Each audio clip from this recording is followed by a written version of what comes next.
Yes, good evening. I apparently was last on the programme 20 years ago. Yeah, before the internet. Before the internet, and I'm now 104, and it's great to be back. The audience is huge. It was much smaller 20 years ago. Just to be one bloke, we used to tell him about it. We'd go out and tell other people, and that was it, really. It wasn't even televised then.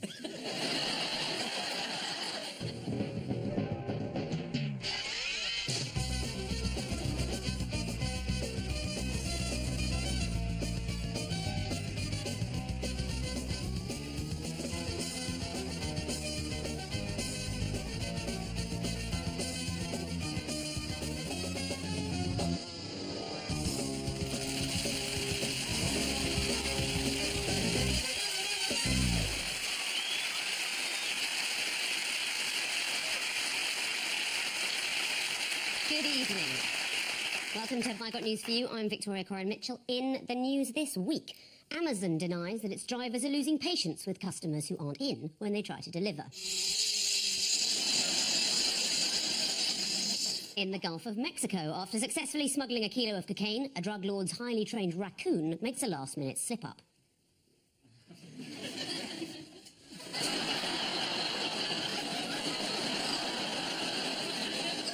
And on the outskirts of Cambridge, a technology company unveils its robot simulation of the final stages of Eddie Izzard's 27th marathon.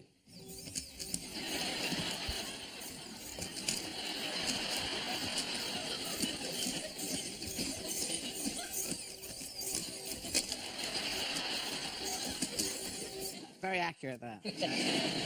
On Ian's team tonight is a comedian who recently made a show in Sri Lanka and says the locals were chatty and hospitable, but he yearned for the cold indifference of Londoners back home. Whatever. Please welcome Romesh Ranganathan.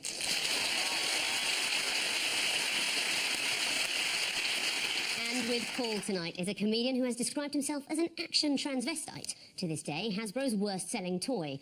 Please welcome Eddie Izzard.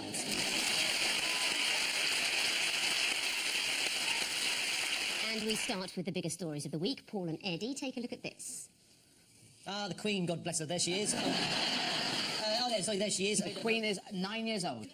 This is not the time to be practising his archery, and that's when cousins marry. She has run out of smiles. There was just earlier, they were lighting a thing that goes on, and they said the Queen looked very happy, and she does not. The Queen's incredibly popular. People are very worried what happens after she dies. So I suggest that she should remain Queen after she dies. I think that would solve all the problems. And all the other heirs to the throne can go on and wave, you know, all the other stuff. They could do like a hologram. I don't know why you're laughing. I think it's perfectly... I think there should be new waving. I think I'm curving my hand around a candle wave is odd. And someone should teach... Imagine you're cleaning a window, you should say to her. Yeah, well, I think just bring him really up to date. It's brap, brap, brap. You know, that could work. But I think if the Queen was in the chair and going along, and then she's going, "Hey." Occasionally a bit of that, you know, because that always works, doesn't it? That works on stage. You come on stage, you go, you know, occasionally, hey. Just live it large a bit, you know? Just once, if she was just, and then she just went... Just once, it'd be amazing. Imagine the coverage, there'd be like a 3-hour special on that, wouldn't it? It'd be a series. Well, Duke of Edinburgh's done it quite a lot. So she's 90 and that's it. And how did she kick off the birthday celebration? The bumps. She went to visit the delivery office in Windsor. Yes. Sadly, there was no one in, so she had to go next door, but that was the official kick-off of the celebrations. Several commemorative stamps are being issued for the occasion. Why was this a difficult photo shoot? What was the challenge? There was a problem with the boy. They used to get all their heads on the same level, and he's extremely inconsiderate, and he's not very tall. I think there's 5 stamps. I think there's 4 of the heads and then one of that little stack that he's standing on. They're just old photo cases, I think. I mean, literally, the photographer hadn't thought beforehand, so he improvised. So it hadn't occurred to him that George might be shorter than the other people. And it was a surprise. It's like, oh my gosh, you look a lot bigger in the official photos. I had no idea. They could have just cropped the books out and made it look like he had extraordinarily long legs. That's what I would have done. Well, of course, they couldn't do that because they needed each head to be a stamp. What horrible pressure on the Queen there. You've got a picture of her head now next to a picture of her head when she was a lot younger. I mean, it feels a bit harsh, doesn't it? It's the sort of thing the Daily Mail would do. Hasn't she aged badly? 1957, she looked a lot younger. No, Look, that's she's actually an old. anomaly, though. You know, you don't normally get 2 Queen's heads on a stamp. If the Queen's own face is on a stamp, you get a crown, not the silhouette. Because this is a slightly odd photo shoot to fit everything in. They figured they couldn't put a crown neatly in there, so they got 2 Queen's heads. It's very exciting for stamp collectors. It is, as are most things.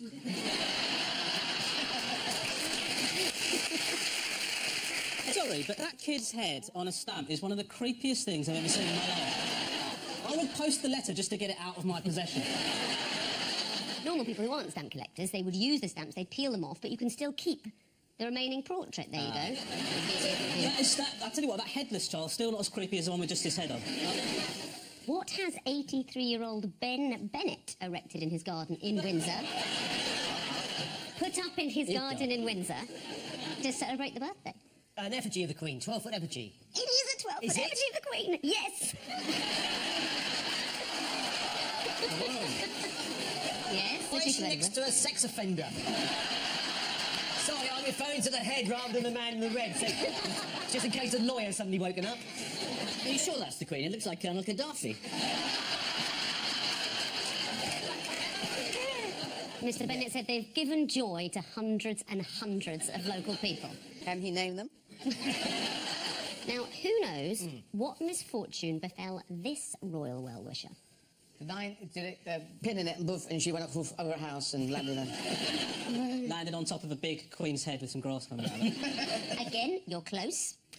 How is this happening? I have no idea. It got in my She brain. wasn't attached to it, but the 9 blew away. Yeah. Let's have a look. Oh, they've lost it. Oh, no, they've lost the number 9 is 9. gone. That's why the lady was running. She's lost the number 9. Oh, is she going to get it back? I don't rate her chances very well. Will it land? It's coming back down. It is. She might catch it yet. She might. She's not letting it go. From Cardiff. She got up very early this morning to come here. Oh, it's a disaster. I mean, he said it was a disaster, and the biggest disaster was continuing to follow with the footage and see how that ended up. Do you know what I mean? It's a woman chasing a balloon. Is she going to get it back? I don't know, mate. We'll see what happens. Well, it is a problem for royal commentators because they've been doing the same programme for 50 years. A lot of time to fill. A lot of time to fill and very, very little to say. So the balloon went off and went, holy shit, we've got 20 minutes out of it. Let's see how this pans out. We could do a spin-off special on this one. I do remember when it was William getting married to Kate, and then people around said, they've been made Duke and Duchess of Cambridge. What do you think? What do you think? And what can you think to that? It's Cambridge. I've got to be Dagenham. No, why Cambridge? Why? Of all towns and cities. It could be Oxford, it could be in Spain, I don't know. What can you say to that? Probably not Spain without an incident. Enough of this chat. It's time for our quick Queen quiz. Yes. What did former royal correspondent Jenny Bond see inside the Queen's handbag when it fell open during a trip to Pakistan? Yes? Bags of heroin. No. Not that. Cigarettes. No. The Duke of Edinburgh. No. I can tell you, Jenny Bond exclusively revealed in this week's Daily Mirror, I saw a hanky in what may have been a small mirror. It is really desperate, this coverage, isn't it? Hanky in a mirror, handy if you want to take some heroin.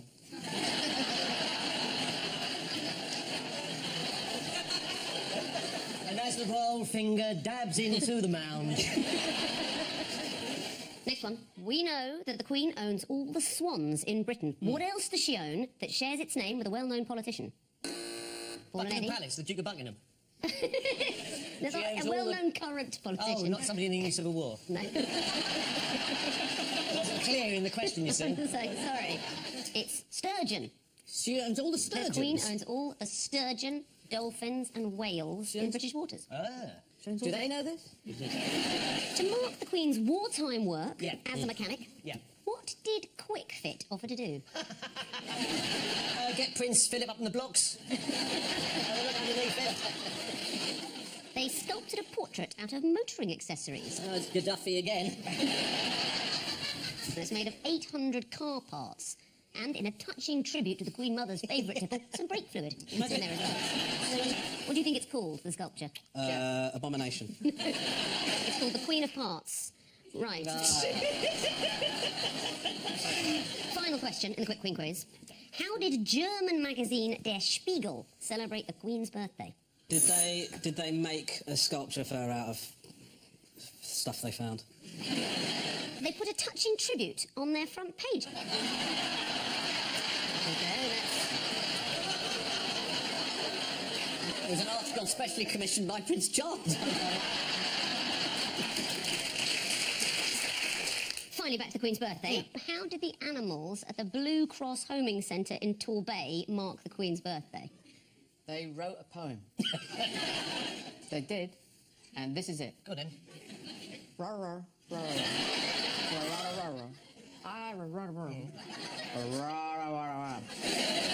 You are basically correct.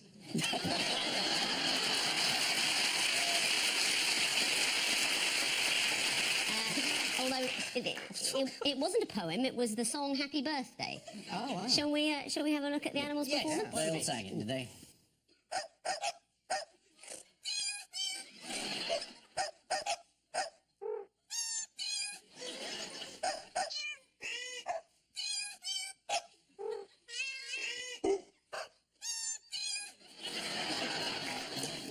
I don't applaud.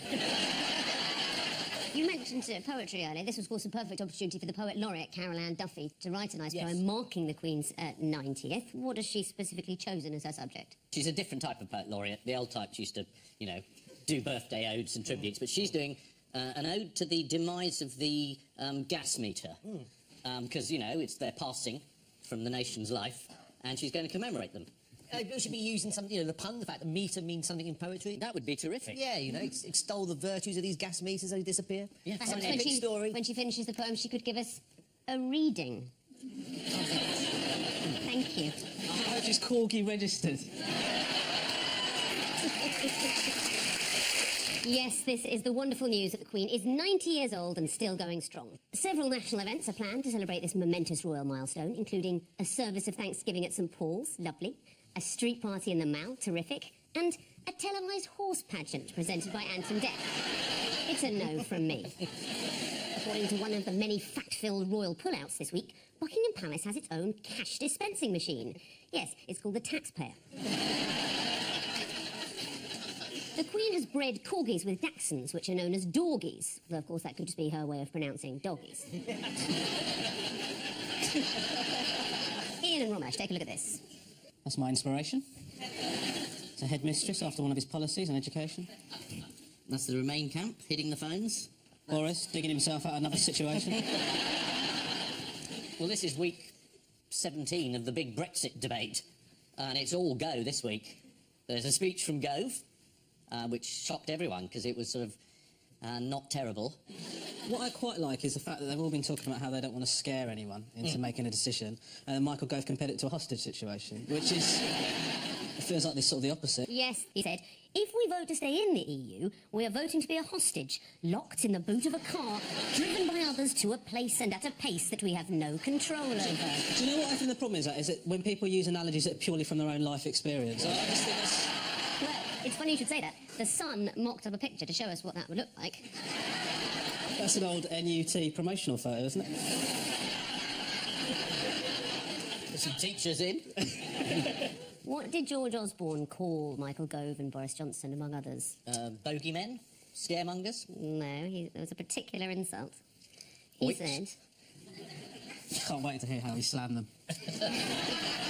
This is going to be incredible. It was pithy. He said, anyone who says we can have all the economic benefits of being in the EU and at the same time leave is economically illiterate and dishonest. And what was Boris Johnson's analysis of David Cameron's rhetoric? He said Cameron was talking bollocks. Pretty much. He said the PM was very clear before the whole campaign began that Britain could have a great future outside the EU, but now there's this idea that no trade can take place unless the different governments agree with each other. Well, bollocks. That's Latin. George Osborne said that leaving the EU would cost £4,300 per household. Who'd be taking it? The economy's going to shrink by 6% apparently if we leave the EU, so this money would not be available. George Osborne put out this massive dossier with like loads of equations and dummy variables and all of this crap. Let's have a look at that equation. You know, if you're trying to get somebody on side to an argument, you don't use algebra. That's like That's what people hate in the most. That is the equation that George Osborne unveiled. These are all variables that you can't predict, so those equations are absolutely meaningless. The last 4 letters seem to spell Egypt.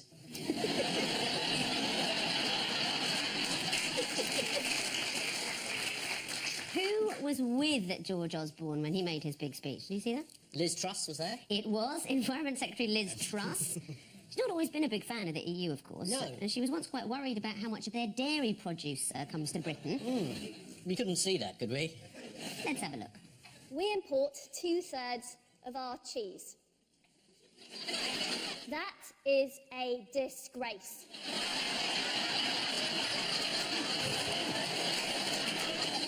But if the consequences of leaving the EU are so terrible, why are they letting us vote on it at all?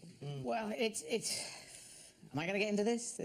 I'm a positive person. Basically, I start this discussion with, if we want a world where 7 billion people all have a fair chance, we've got to try and make Europe work. If we want to make it work, we've got to be inside it to make it work. Running and hiding's just not the British way. Standing and fighting is what we should do. So I'm for standing and fighting.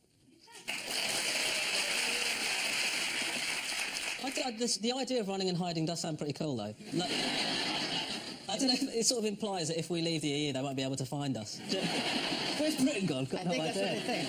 Left the EU, haven't seen it for a few months. How did Nigel Farage cheer up a crowd of leavers this week? He didn't turn up.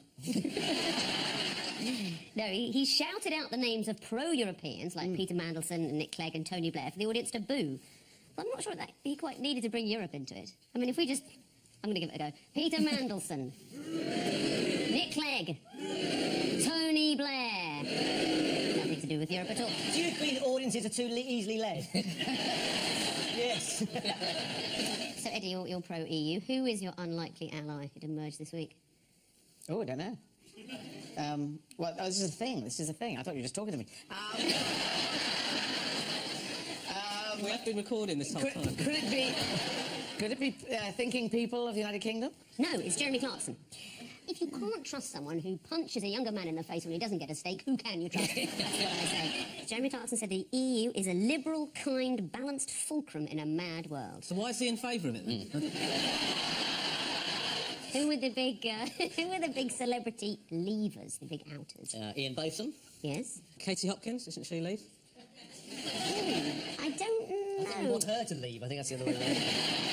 The list I've got here is Ian Botham, Eddie the Eagle, Joan Collins, and Frederick Forsyth. It's like a Parkinson from the 80s. Amazing lineup. What irritated Boris Johnson this week? A rash. While Boris Johnson was making a speech, the reporter Michael Crick was doing a piece to camera at the same time. Let's have a look.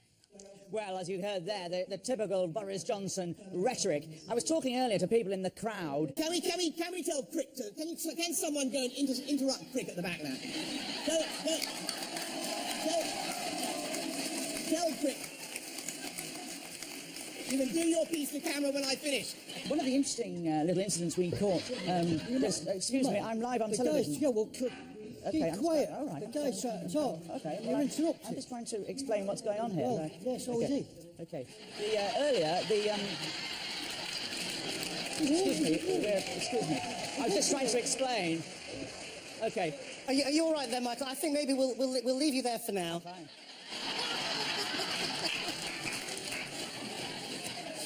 Bernie Ecclestone aired his views on Europe at a conference this week, an advertising conference. Who did he say should be running Europe? He said Putin should be running Europe, which is a distinct possibility. It wouldn't take a huge amount. No, Bernie thinks that would be the best solution. Get a hard man in. Europe's pathetic. What reason? What does he think is good about Putin? He doesn't have any democratic worries. Basically, yes. I mean, Bernie Looks Ecclestone good said... on a horse. He said about Putin, he does what he says he's going to do. He gets the job done. I just don't think it's a great qualification. If somebody finished a pie and they said before that, I'm going to eat this pie and I'm going to finish it, and they said, you know what? He said he's going to eat that pie. He finished that pie. He should be the leader of Europe.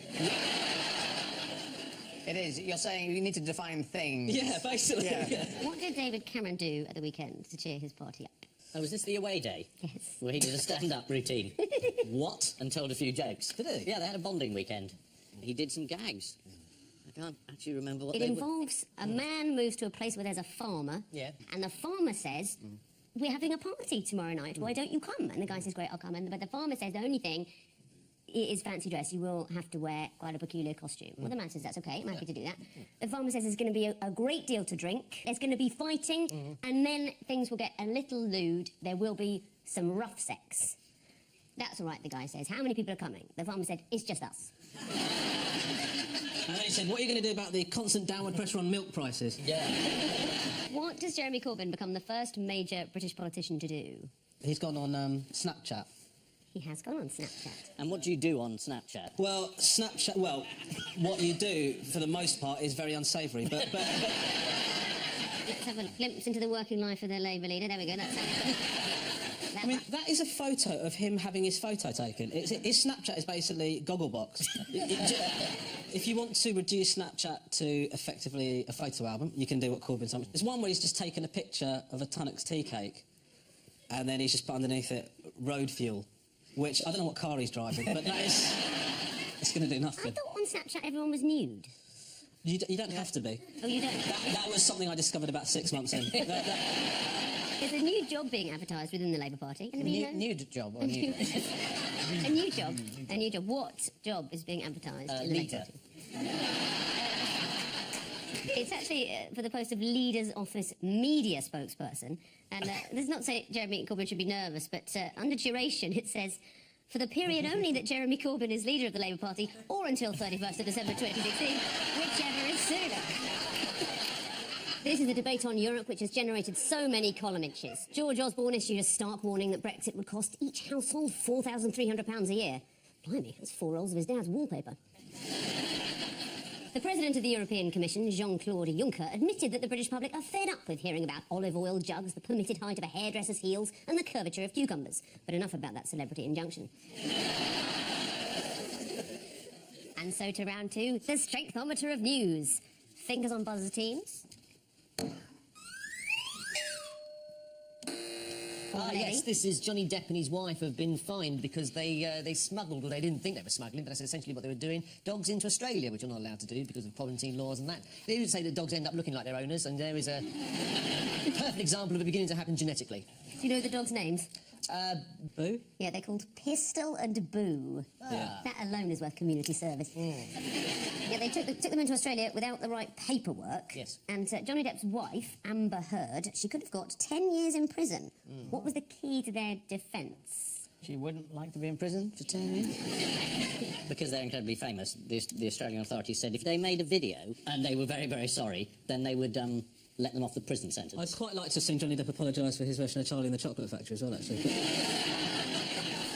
Well, let's have a look at the video. Australia is a wonderful island with a treasure trove of unique plants, animals, and people. It has to be protected. Australia is free of many pests and diseases that are commonplace around the world. That is why Australia has to have such strong biosecurity laws. And Australians are just as unique, both warm and direct. And if you disrespect Australian law, they will tell you firmly. I am truly sorry that Pistol and Boo were not declared. Protecting Australia is important. Declare everything when you enter Australia. Did you find that a sincere apology, Paul? Were you convinced by that? I think he was drunk. The internet was sceptical. Twitter user Scott suggested it looked like when you Skype your parents, and Dad still can't deal with you being gay, but Mum is at least trying.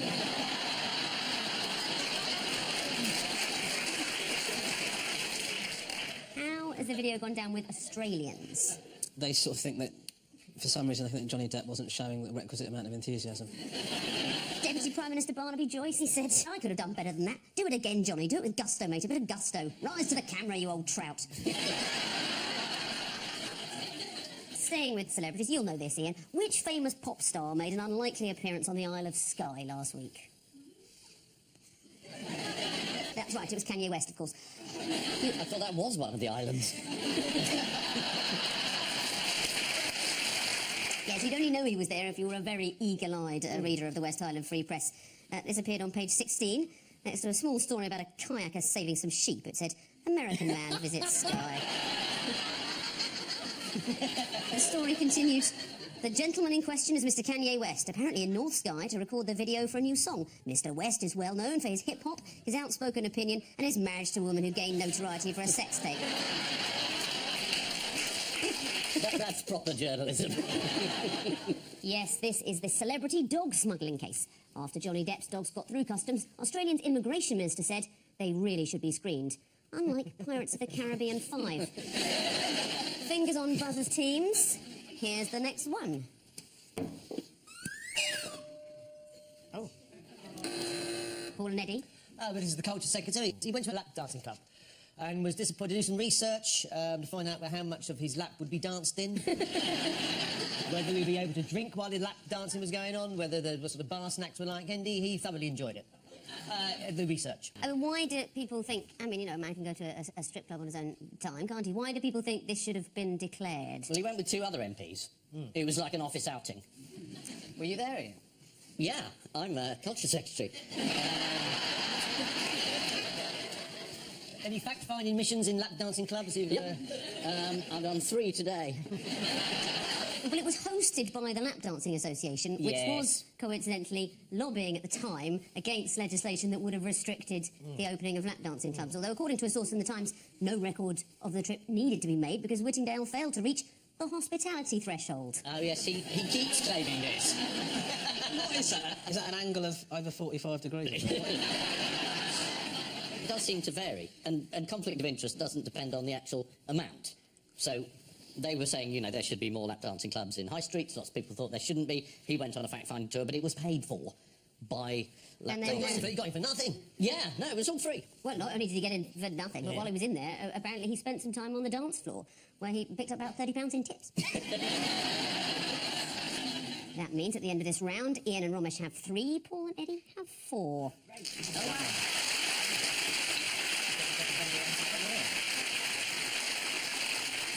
Can I just say something? Are you doing the secretary glasses on and off thing?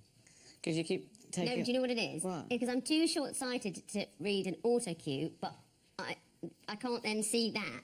Do you know, no, actually, I'm not going to say that. Time now for the odd one out round.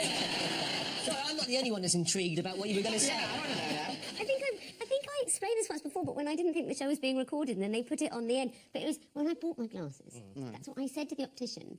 Because I was nervous about getting glasses. I said I want the sort of glasses that a librarian would wear in a porn film. He said to a sort of 57-year-old Bangladeshi optician. He went, I have no idea what you were talking about. Yeah, he's probably never been to a library.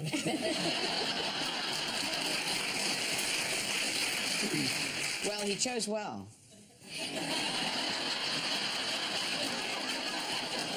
It is definitely time for the odd one out round. Just one between you this week. Your 4 are Midsummer Murders, Captain Calamity, Thriplow Daffodil Festival, and a VHS of the 1986 Snooker World Championship. Captain Calamity was the one who kept being rescued by the Coast Guard. That's right, yes. His bike proved to be useless at sea. Yes, he had to be rescued 9 times, sailing from Norway to America. They had to call out the Coast Guard in Norway, Denmark, Northern Ireland, the Republic of Ireland, Scotland and Cornwall, which is where they ended up in January, about 3,000 miles short of the target. Blimey. Sorry, did he arrive in Cornwall thinking he'd made it? He was expecting to see Indians. I mean, it was a bit of a calamity, wasn't it? It was. Yeah. And were there no daffodils out in the Daffodil Festival? Which I find is a problem. I think the picture of the police, the top left corner, that is the odd one out. No, it's not. Shall I tell you? They've all failed to live up to their names, apart from Captain Calamity. Who is a calamity? So Who he's is a not- calamity? That's really thin. Yeah, that's... Controversially, an episode of Midsummer Murders was screened in which there were no murders. There is normally a murder. I mean, the death rate there is higher than Kabul. Why wasn't there a murder? I mean, it turned out that the victim wasn't really dead. Not to spoil it for anyone who's going to watch. So what happened? He's just taken a nap or something? Like, just for ages. Is anyone a fan of Midsummer Murders? Big fan. Yeah? When I'm at home, all I watch is either Midsummer Murders or that Johnny Depp video. Just... That VHS of the 1986 World Snooker Championship belonged to the 1986 champion. Dennis Taylor, was it? It was Joe Johnson. But he told The Guardian, the tape goes in and we're all sat round. We could watch the last couple of frames in the presentation, do it as a family, you know, quite nice. Then it comes on, He-Man, Masters of the Universe. Where's my snooker? Why, Don? It's still not there, it's gone. One of my boys had taped over the whole thing. The Joe Johnson story I find quite poignant. Yes. Because he was an amateur who hadn't even been expected to qualify for that 1986 tournament. He gave this assessment of his chances at the time. He said, I was playing Bill Werbenek a few months before. He hadn't won a game all year and he liked to drink, did Bill. Before our game, he'd had 8 pints. And I'm thinking to myself, lovely. On top of his 8 pints, he had one for every frame we played. That was 18. By the end, he drunk 26 pints. And he beat me 10-8. That's how bad I was. they'd wipe the video. What did he do to his children? Did he kill them? Because that would be fair. Let me show you a useless box. How does this, which is called the useless box, definitely live up to its name? Oh, I know this. This is a box that when you switch it on, I think something comes out of that door and switches it off. Shall we have a look? Yeah. Yeah.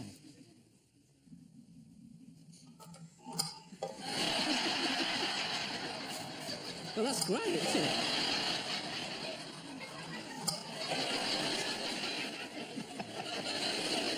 I like that. I think that's so good. I thought it would be... that for the nuclear button, couldn't they? Is this known as the Prince Andrew box in royal circles?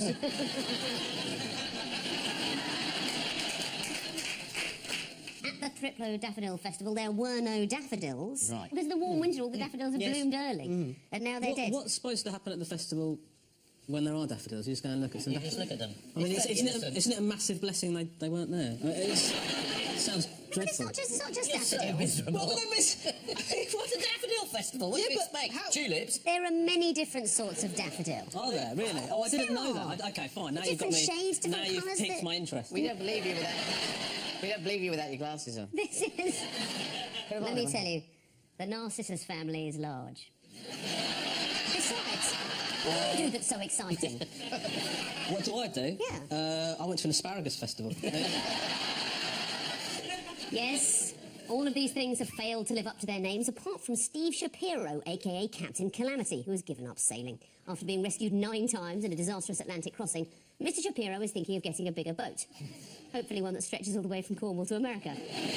Midsummer Murders is filmed in Oxfordshire, where no real crimes are committed, as we all remember from the Rebecca Brooks case. Time now for the Missing Words round, which this week features as its guest publication the Cucumber Growers Association's e-Cucumber newsletter. It's a fairly tasteless publication. And we start with, if you want to be adventurous with cucumbers, what? Check out the weight in A&E.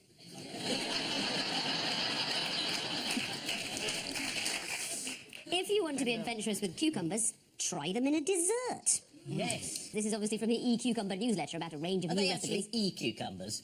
It was because it's on the internet. Yeah, but they're not. They're real. It's Cucumber from Growers Yorkshire, Association news. cucumbers. It should be an He used to come home on a Saturday night, the sheepdog would be lying there with a bit of yoghurt round his mouth. Let's see, what he needs is a cucumber. This is from the e-Cucumber newsletter about a range of new recipes designed to increase cucumber consumption. Yes. E-Cucumber newsletter suggests recipes such as cucumber panna cotta with strawberries. Wow. Although if you're making this at home and you don't have any cucumber to hand, you can always just use nothing instead. Next. Man wakes up to discover he's what? Donald Trump. Piers Morgan. Skydiving. No. Man wakes up to discover he's bought a yak online. Yes, an American man Is there a special button on the computer you should never press? An American man took sleeping pills and awoke the next day to find he'd been shopping at an online company called Yaks and Things. The unnamed man cancelled the order for over $3,000, explaining, "I'm not Baron Moneybags von Richfuck." We should stop using that name. Jerry Hall is Googling it and looking for wedding venues. Next, Huge Duck Army. What? Huge Duck Army absolutely massacres Tiny Duck Army. Faces massive bill.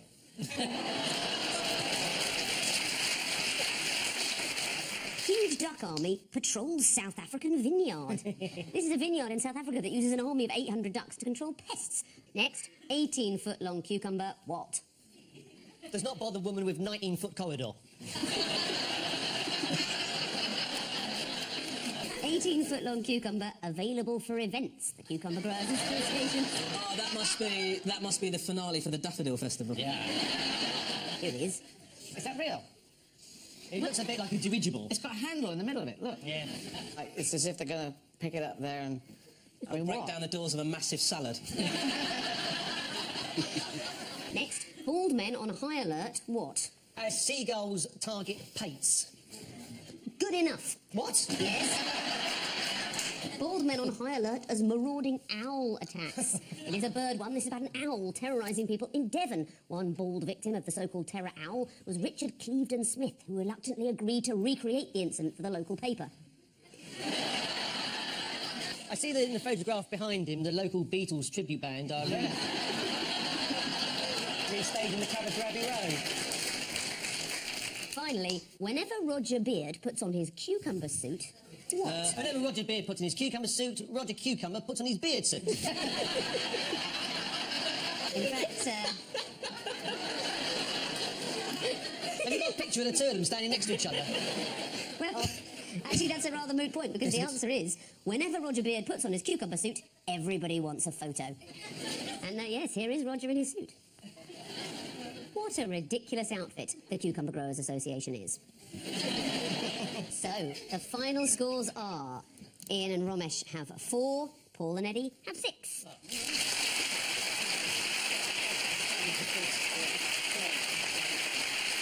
Before we go, there's just time for the caption competition. Here, mate, want to buy an invisible kestrel?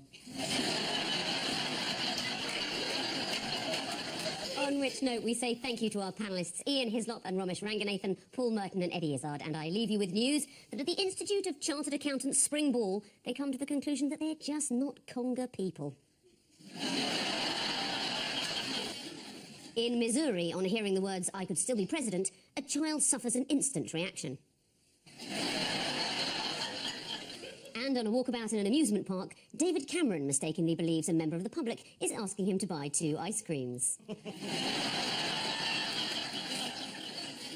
Good night.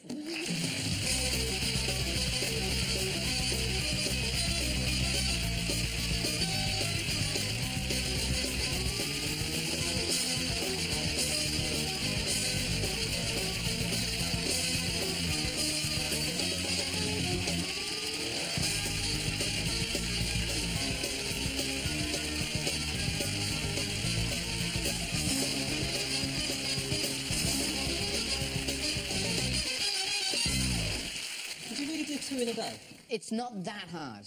It's just quite hard. No, I was thinking about doing 28. Yeah. No, do it, go for it. I'll come in the last one, I'll shoot you in the leg.